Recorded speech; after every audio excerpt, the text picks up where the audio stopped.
This is WFYI News Now. It's October 23rd, and I'm Zach Bundy filling in for Abriana Herron. On today's show, Indy converts some downtown streets to two-way traffic. A state-approved pilot program that could change how Indianapolis schools share buses and buildings. And EMS in Clinton County use new tech for breathing machines. Imagine a really tight mask and not being able to communicate with anybody all of a sudden. Definitely anxiety-provoking. Those stories coming up, but first. Indianapolis and state officials celebrated the completion of a section of trail that will eventually connect Indianapolis, Fishers, and Noblesville. Erica Kovac has more. The Indiana Department of Natural Resources and the Department of Public Works joined city officials in celebrating the latest nickel plate trail segment with a ribbon-cutting ceremony. The new asphalt section of the trail has been under construction since 2023, spanning just over 10 miles. Mayor Joe Hogsett says the trail will improve connections across the region. But this path is not just another way to visit neighbors. It also represents safe transport for cyclists and pedestrians, commuters in all of our cities. The goal is to connect a multitude of state landmarks, including Fort Benjamin Harrison State Park, Conner Prairie, and the State Fairgrounds. I'm Erica Kovac. The City of Indianapolis is converting a handful of downtown streets from one-way to two-way traffic.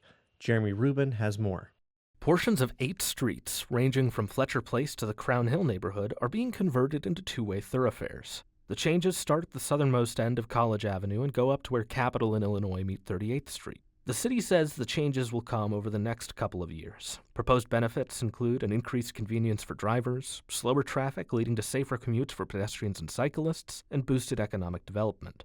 The Indiana Department of Public Works is inviting public comments and concerns about the changes. I'm Jeremy Rubin. A state-approved pilot program that could change how Indianapolis schools share buses and buildings. As Eric Weddle reports, a 3-year test aims to make school operations more efficient by encouraging collaboration across charter, private, and district-affiliated schools.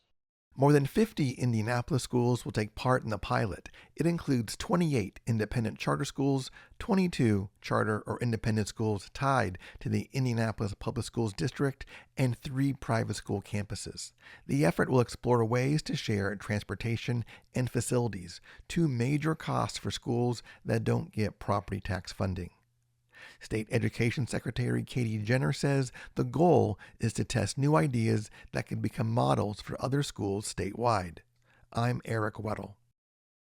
And for our final story today, Emergency Medical Services in Clinton County says it's the first EMS agency in the nation to use a new technology for breathing machines. As Ben Thorpe reports, the voice amplifier helps patients communicate while hooked up to a machine.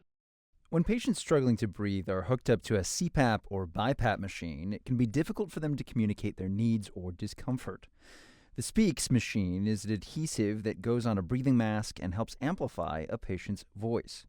Clinton County EMS Director Stephen Deckard says he believes the device will help avoid more invasive breathing tubes, which often require a much longer period of recovery. He says being able to communicate should also cut down on patient anxiety. Imagine a really tight mask and not being able to communicate with anybody all of a sudden. Definitely anxiety-provoking. The device is used in hospital settings, but Deckard says the company had never heard of an EMS agency using it for pre-hospital care. I'm Ben Thorpe. That's all for today's episode of WFYI News Now.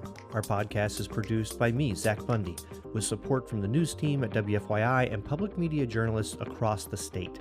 Our news director is Sarah Neal-Estes. Kendall Antron produced our music.